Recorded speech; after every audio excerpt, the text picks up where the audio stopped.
Rodney, Rodney, Rodney, Rodney. Oh, man. I really don't watch your show that much, but every once in a while, people call me up and they say, you got to see what this guy's saying. And I watch and I get disappointed. A lot of the information you give out is wrong.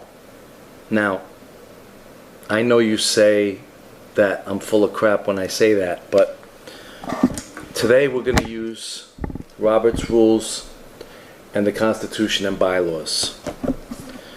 We're going to go through them, and I'm going to explain to you everywhere you give out the wrong information to people. It's upsetting to me because sometimes people just watch your show, and though it's your opinion and yours alone, they don't kind of understand that. They think that you're actually educating them and giving them some good information, which I'm not going to say you don't. Some of your information is good, but for some reason, a lot of it is incorrect. And you know, you say you're a delegate for 10 years and you know, you're getting the information correct and it's from experience and things like that. Well, I don't know, man. And I'm still trying to find out what Bobby Brown is. You use it for everything. You're constantly saying, you know, that everything people do is Bobby Brown. I don't get it. Well, let's get into your information and your misinformation. First of all, you know, for those of you who are watching, who are interested, my name is Valentin. I'm a retiree. I retired from ESU. I was involved with the union for many years. I was a delegate for 14 years, a board member for 5, and you know, I brought to light a lot of the things that Norman Seabrook has done with this union. It was a long fight, and ultimately he was arrested and convicted of basically defrauding all of you. So that's a little background about myself. I retired with 27 years on the job. I have an impeccable record. I worked in the emergency service unit, and I've helped officers not only with the union but with ESU. And even in retirement, I still care and I still want to help. Now, mind you, I don't have to do any of this stuff. I'm retired. I'm enjoying my life, but I do have a passion to help people out. And Rodney, I think you do too. But like I said, man, I really wish you'd do some fact checking before you start spewing these things out, because again, a lot of your information is incorrect. COTAS is a group that came to me for assistance. They asked me to help them because I've been down this road before, and they thought that they could succeed where my role came to an end. So they asked me, you know, to help guide them, help put things into play, assist them, and I've agreed to do that only because it helps correction officers. So let's get into some of the issues here with you, Rodney. Again, on your show, there's a lot of me. You know, I can run anyway. I don't care. You know, none of this matters to me. You know, things like that you say that kind of give people an impression like, so then why are you doing this? Are you doing it for yourself, or are you doing it to help people out? So, and if you get on the board, let me ask you this question. You say that, you know, if you run, you can make change. What change are you going to make when there's 15 members of the board and then you? So you want to make a change, you go in there and you're voted down every single time. How does that make change? The only way to really change the union is to change the entire executive board. Not just Rodney, put Rodney in there, or put 2 or 3 delegates in there and Rodney. Like, that's not the way you get change. You have to change the whole board in order to do that. So I'm hoping that that can happen, and if I can help make it happen, I certainly will. I'm gonna go to your video, man. I'm gonna go to your video, and you know, we're gonna listen to you talk, and then, you know, you say a lot of things in here, and boy, you know, I'd really like to let's see. Listen, you don't have to believe the things that I say. You just have to do your research to make sure that I'm telling the truth. Because you have some people that say, you're giving out incorrect information. Oh, you don't this, that, the other, and you don't know. This information I'm giving out is from experience. It ain't something I'm coming up with or something that I heard in a conversation with somebody. That's not what happens with the information that I give people. So, your information is being given out by experience. So, let me ask you this. You say about the violations of the bylaws and how different people violate the bylaws, and you've been here since you had 2 years on the job and you've been running through this union thing. Are you aware that the bylaws, the old bylaws and these bylaws, both say that you have to have 3 years on the job in order to be considered for the position of delegate? 3 years on the job. However, Norman took a liking to you, you were talking to him, you charmed him, he thought you were cute, whatever the case may be, and suddenly Rodney Mcqueen, with 2 years on the job, is put in and appointed to a delegate position in full violation of our Constitution and bylaws. You were the first one to violate the bylaws. Your mere existence violated the bylaws as a delegate. So you say that people were hating on you and things like, they weren't hating on you, bro. They were hating on the fact that the bylaws were being violated so frivolously and so blatantly. You violated them, bro. So let's get that cleared up off the bat. Your first appointment to this position was a violation of the bylaws. And you and I both know, because I worked while you were a delegate, you had quite the rocky delegate time period there. Every meeting is supposed to take place at 9 o'clock. Mostly every meeting I've been to at 9 o'clock. When the president gets there, let's say the president gets there 9:10. Let's say the president gets there 9 o'clock, 9:05, 9:10, 9:20, 9:30. He's supposed to immediately ask the sergeant at arms, which was Benny Basio, and this happens at every meeting. Not this meeting, every meeting. What's the count? Benny would say what the count is, how many's retired, how many's active, and to see if they got the 100. If they don't have the 100, the meeting is automatically shut down. Right then and there. So if he comes at 9, let me be clear so people can understand and not listen to the Bobby Brown. This is what I'm saying. If the person comes in at 9 o'clock, the president comes at 9 o'clock, he gets up to the podium by 9:02 if he don't stop and talk or whatever. He asks Benny Basio, what's the count? He says what the count is. If the count is not 100, the meeting is automatically canceled. And then what they usually say is, listen, this is not an official meeting, but I'm going to stay here and answer questions to the people who come in, who have issues, who want their like some people have issues besides bylaw changes. Some officers have issues besides the Bobby Brown bullshit that's going on. They have issues. My phone's blowing up. So basically, what you're saying, Rodney, is that Elias can come in and just cancel the meeting and walk away. And then he can say, hey, if you have real issues, let's talk about them. 1, why did he take the book and run out of the room and leave? Why did that happen? 2, why did he not allow the people that were online trying to come into the meeting to actually come into the meeting? He didn't allow it. He just left. Let me enlighten you.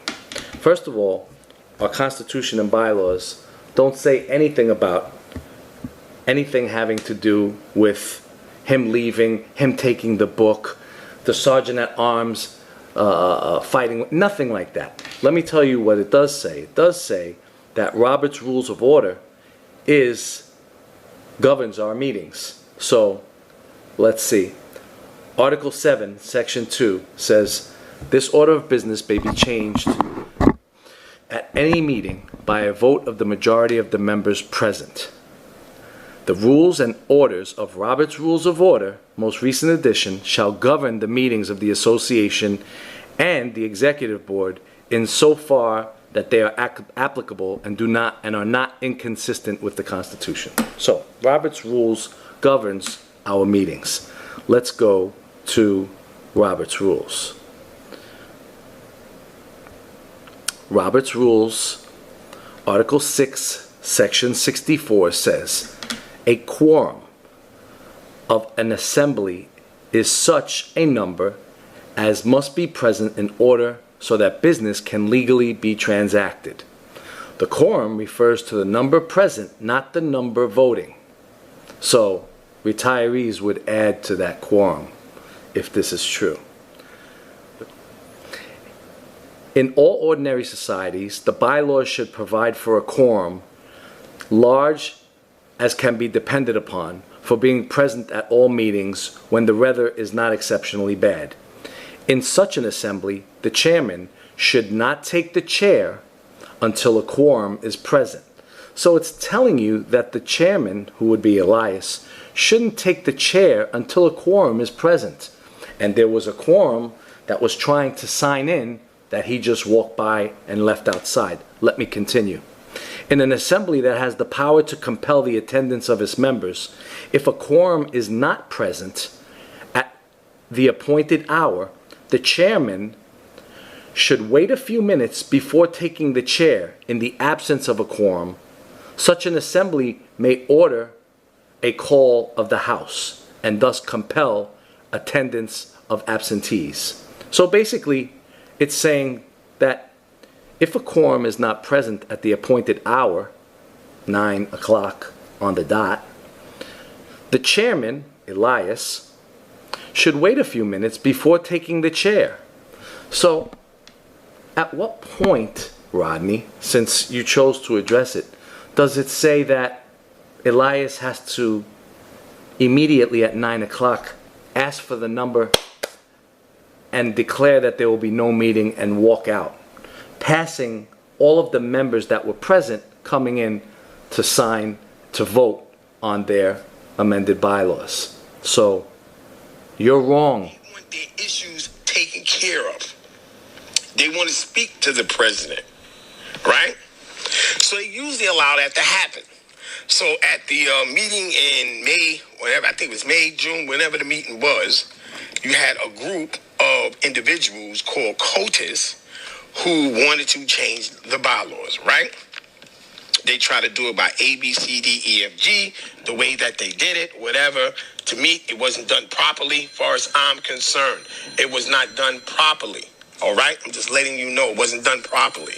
But they were still allowed to read it in, do this, that, and the other. The president makes that decision, not Mcqueen, not none of the delegates that's there, not none of the board members that's there, only the president, right? Because you got to know, you got to stop listening to that Bobby Brown that people are kicking.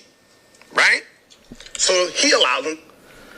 So the president is the one that makes the decision. Well, let me explain something to you. The power of the association rests with its members present at a regular meeting of the association. So the president really is powerless to the procedures that we have in front of us. They're supposed to be followed and they're supposed to be adhered to, but they're not. So, I wouldn't expect you to understand because your whole existence began with you being appointed in a violation of the bylaws. So, let's look up our Constitution and bylaws. Article 13, Section 2. This Constitution may be amended by a 2/3 vote of members present and voting at the regular meeting of the association, provided that the amendment has been subscribed in writing by at least 10 members and read at the regular meeting immediately preceding the meeting at which the action is to be taken. So, let's get into that for a minute.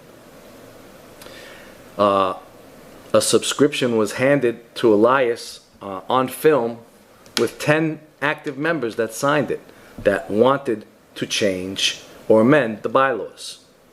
Check. That was the first part that was correctly done. The second part, in your own admission, was that it's supposed to be read into the minutes, and Elias allowed that to be read into the minutes of the meeting. So we did that, and that was the second part that was supposed to be fulfilled, and they did so. Immediately preceding the meeting at which the action is to be taken. Well, if you look, the reading of the proposed bylaws into the minutes and the subscription by 10 happened in June. So July, by default in the bylaws, there is no meeting. And August meeting, as you can see by the video and your commentary, Rodney, Elias declared that there is, again, no meeting. So, let me ask this. The vote is supposed to be taken at the next meeting. So, no meeting July, no meeting August. The next meeting will be in September.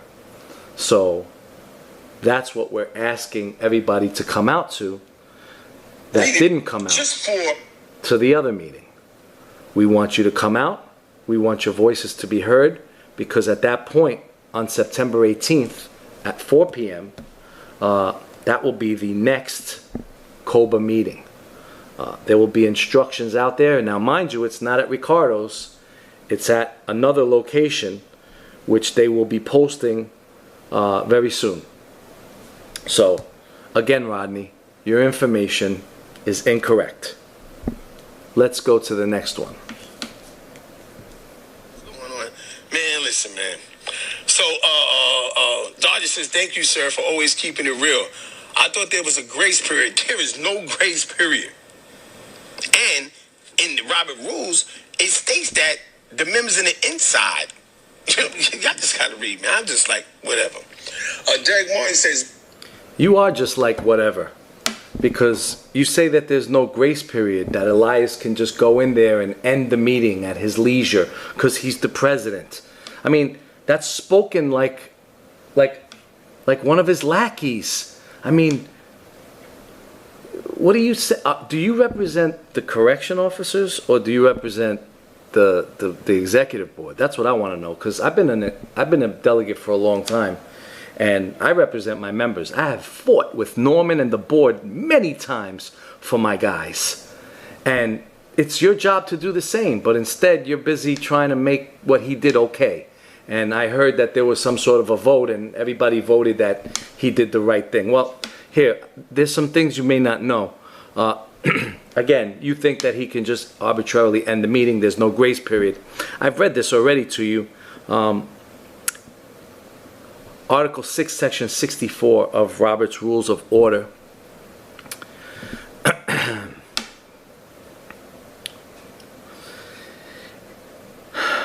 In all ordinary societies, the bylaws should provide for a quorum as large as can be depended upon for being present at all meetings when the weather is not exceptionally bad. In such an assembly, the chairman, Elias, should not take the chair until a quorum is present. Elias was supposed to wait. He was supposed to not take the chair until a quorum was present, according to Robert's rules, which in our bylaws states is the rules for our meeting. So tell me, man, tell me where all this other speculation that you're telling people is coming from, because it's not coming from the rules. In an assembly that has the power to compel the attendance of its members, if a quorum is not present at the appointed hour, the chairman should wait a few minutes before taking the chair. So, at what point does that allow Elias to look at his watch at 9 o'clock and declare that there'll be no meeting whatsoever because everybody's not sitting down in the room? Again, your assumption, Rodney, is wrong, and the rules state otherwise. The place, they're going to go inside. People didn't come inside because I was watching. until Elias came in, which was 9 o'clock. He came in at 9 o'clock. These are facts. Came in at 9 o'clock. I watched. I said something to somebody that was there. And I said, watch what happens. And then next thing you know, he asked what time he said, what's the time? Benny said the time. He asked him what's the count. Benny said it's XYZ retirees and XYZ, which call him. He said it's 9 o'clock, 9:05. According to my watch, because there's people, I'm going to read something somebody wrote. According to his watch, it was 9:05. He called the meeting. And then he left. As far as I'm concerned, he left. I don't know. I'm not clocking his movements. That's not my job. That's not what I do. So thanks for the recap. Elias came in 9 o'clock. And people were online trying to sign in. You can only sign in one at a time. So it's like, how much time do you give 100 people to come into the room? Not much. According to you, it was like 5 minutes. And then he got up, took the book, and left. So again, in violation of Robert's Rules of Order, Article 6, Section 64, man. If a quorum is not present at the appointed hour, the chairman should wait a few minutes before taking the chair. Okay? And furthermore, in such an assembly, the chairman should not take the chair until a quorum is present. So basically what they're trying to say in Robert's Rules is you have to give your membership an opportunity to be present and have a quorum so that you can have a meeting. You should encourage a meeting. You should encourage meetings with your membership. How do you, Rodney, justify what he did and the actions of COBA and how they do their meetings? People come, they get babysitters, they get out of work, they come straight here. Some of them drive long distances in traffic. And you're saying it's okay for this guy to go, it's 9 o'clock, you're not here, we're out. It doesn't work that way. Every 30 days you have a meeting. The power of the association rests with its members during a regular meeting of the association. All these things are being overlooked by everybody. And Rodney, you have 10 years as a delegate, right?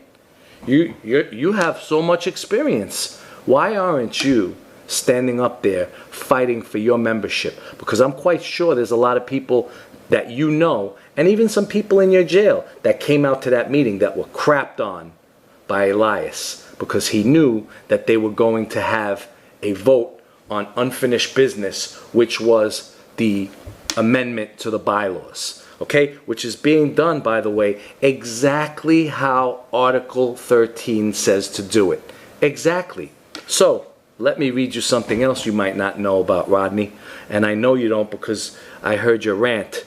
I mean, it's hard for me to play all these clips. I'm not going to keep doing it. But something you should know is this. Here we go. Where is it? Quorum, not that. I read that already. Okay. Article, now this is Robert's Rules of Order. You guys can go online and look at it. Article 3, Section 17. To adjourn. The effect upon unfinished business of an adjournment, unless an assembly has adopted rules to the contrary, is as follows. When the adjournment does not close the session, the business interrupted by its first order after the reading of the minutes at the next meeting and is treated in the same as if there has been, and is treated the same as if there has been no adjournment. An adjourned meeting being legally the continuation of the meeting which was adjourned. So, we started to amend the bylaws at one meeting in June. July, there is no meeting. August, Elias declared that there was no meeting, although there was a quorum, but he refused to allow them to sign in, and he left. So he declared that there will be no meeting. So that's 2 no meetings. However, we have unfinished business, and according to Robert's rules, unfinished business has to be addressed at the next meeting. So the next meeting is September 18th on Wednesday, 4 p.m. New location, not Ricardo's. stand by for that information. Here's some more of that article. Article 3, Section 17. When the adjournment closes a session in an assembly having regular sessions as often as quarterly, which is us, we have them every month, the unfinished business should be taken up just where it was interrupted at the next succeeding session previous to new business. So it's basically telling you that the business you started, amending the bylaws, which was done procedurally correct according to the bylaws, must be continued at the next meeting, which would be in September. So again, you know, it's an adjournment, but it interrupted unfinished business. That's what it says here, and that's what we have, unfinished business. That business has to be addressed at the next meeting. So in September, pursuant to Robert's rules, we're going to attempt to continue that business. And I mean, wherever this goes, it's been completely documented on video. It's been completely documented on paper, and the rules are clear, and COBA is in violation of those rules. And you, Rodney, as a delegate, should know your rules, should know this Constitution and bylaws. Don't just talk about it, know it. You should know Robert's Rules of Order. Don't just say Robert's Rules in your rants. I heard you say it about 4 times. Everything you said was wrong. So just because you have a fancy show and you got all the light show and all the stuff behind you going by and stuff, I can't afford all that stuff. This is just me talking to you and everybody else out there. Remember, Rodney, your opinions are yours and yours alone. You're right, they are yours alone, because the facts are not opinions. You're entitled to your opinion. You're not entitled to your own facts. And the facts are very clear here. Now, Anderson says, so 100 signatures must be recorded in that book prior to 9 o'clock. Yes, indeed. Wrong again. That's 100 signatures. Yes, indeed. That's Robert's rules. And a lot of people are so used to the flim-flam. You're incorrect again. You're incorrect again. 100 people's names don't have to be in that book before 9 o'clock. And that's not Robert's rules. Robert's rules, as I said earlier in... Let's go to it. Article 6, Section 64 basically says the chairman should not take the chair until a quorum is present.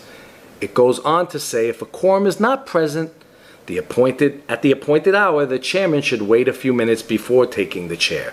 So basically, give your members an opportunity to get there. You're wrong. Whose side are you really on anyway? Are you on Elias's side, trying to make sure that it's all okay and everybody sees what a swell guy is?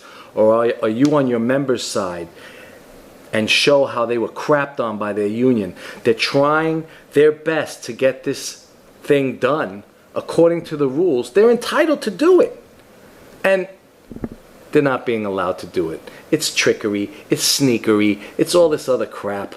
You ran out with the book. You changed the location of the meeting at the last minute. You're doing everything to try to discourage this when you know it's something that the members want. Why? Because at the end of the day, a change of the bylaws is a demise of the COBA Executive Board. They all know it. It is what it is. And Rodney, you need to check your facts, brother. I said it to you online, on Facebook, and you replied. You keep putting me on this radio show, you say my name, and you say, listen, this is your rebuttal, okay? I just want to tell you, check your facts, pal.